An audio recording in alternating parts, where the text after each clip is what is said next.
Hey everybody, it's me, Beth Maitland, at Drama Queen Bee Quilt Studio in the beautiful Central Coast.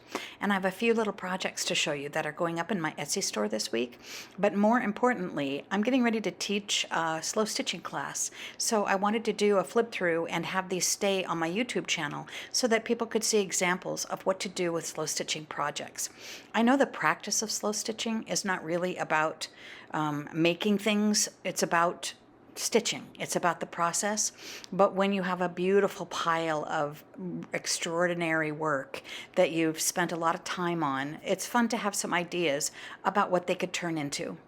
This is what the original project ended up looking like, and I decided to make, it was just the right size to make a needle book. As you can see, I used sari silk as the closure, just little strips of sari silk in similar fabrics, and inside I lined it with some Asian theme fabrics and created this little with some scraps. Oh, that's Raja, my Bengal cat. He's just saying hello because he loves to sing along. Anyway, I made a little pin cushion that you can tuck into the front pocket. Also, a tiny little example of slow stitching. And I lined the bottom of the pocket with a little bit of cotton lace, and I made these cute little pins. You can see examples of that on a little tutorial on my YouTube channel. That is a tiny little needle threader shaped like a little pink fish and some needles, and this is a little pocket to put in buttons or threads or whatever. This is a piece of cutter quilt and just some pretty little fringy pieces that I sewed on. And that is a little lapel pin that's got a pearl in the middle, and I just thought it was a fun little extra decoration.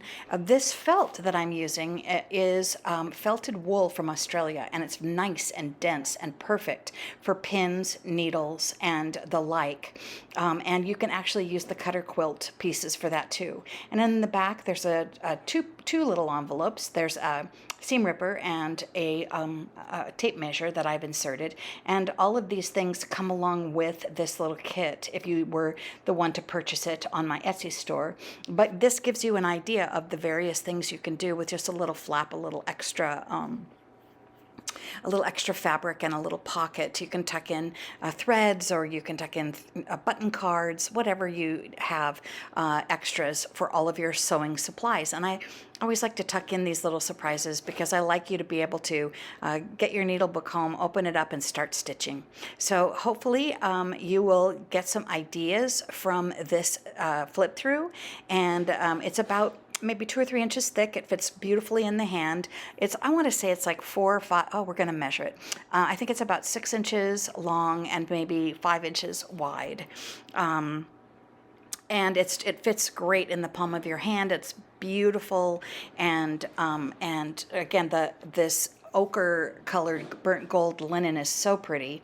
I did some embroidery. I got some little bits of lace. I collaged with fabric. I did cantha stitching and burrow stitching. There's a little yo-yo on the front. So I hope that you liked taking a look at this little sample, and thanks for joining me. It's Beth Maitland at Drama Queen Bee Quilts.